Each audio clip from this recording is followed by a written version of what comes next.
Hi guys, welcome back to our channel. ఈరోజు recipe గుంత పొంగనాలు. బ్రేక్ఫాస్ట్గా కానీ స్నాక్స్గా కానీ పిల్లలకి చేసి పెడితే చాలా ఇష్టంగా తినేస్తారు. ఇంకా లేట్ చేయకుండా ఎలా చేయాలో చూసేద్దామా.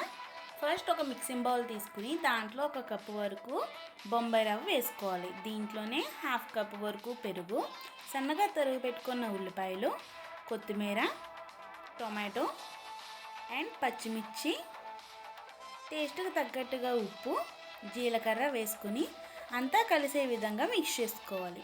ఇలా మిక్స్ చేసుకున్న తర్వాత దీంట్లోనే కొద్దిగా వాటర్ వేసుకుంటూ మళ్ళీ ఒకసారి అంతా కలిసే విధంగా మిక్స్ చేసుకోవాలి. ఇప్పుడు దీన్ని 5 మినిట్స్ పాటు మూత పెట్టేసి ఉంచేయాలి. ఆఫ్టర్ 5 మినిట్స్ మొత్తం అంతా కలిసే విధంగా మిక్స్ చేసుకోవాలి. చూడండి, రవ్వ అనేది బాగా నానున్నది. ఇలా ఉంటేనే గుంత పొంగనాలకి కరెక్ట్గా ఉన్నట్టు. దీంట్లోనే చిటికెడు బేకింగ్ సోడా వేసుకుని మొత్తం కలిసే విధంగా మిక్స్ చేసుకోవాలి.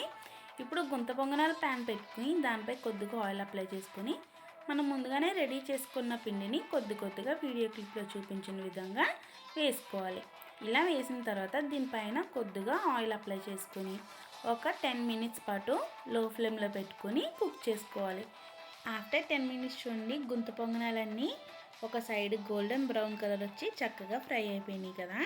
ఇప్పుడు దీన్ని నెక్స్ట్ సైడ్ కూడా టర్న్ చేసుకుని కొద్దిగా ఆయిల్ అప్లై చేసుకుని లో ఫ్లేమ్లో పెట్టుకొని కుక్ చేసుకోవాలి. ఇలా కుక్ చేయడం వల్ల ఈ గుంత పొంగనాలు అనేవి లోపల స్పాంజీగా బయట క్రిస్పీగా ఎంతో టేస్ట్గా ఉంటాయి.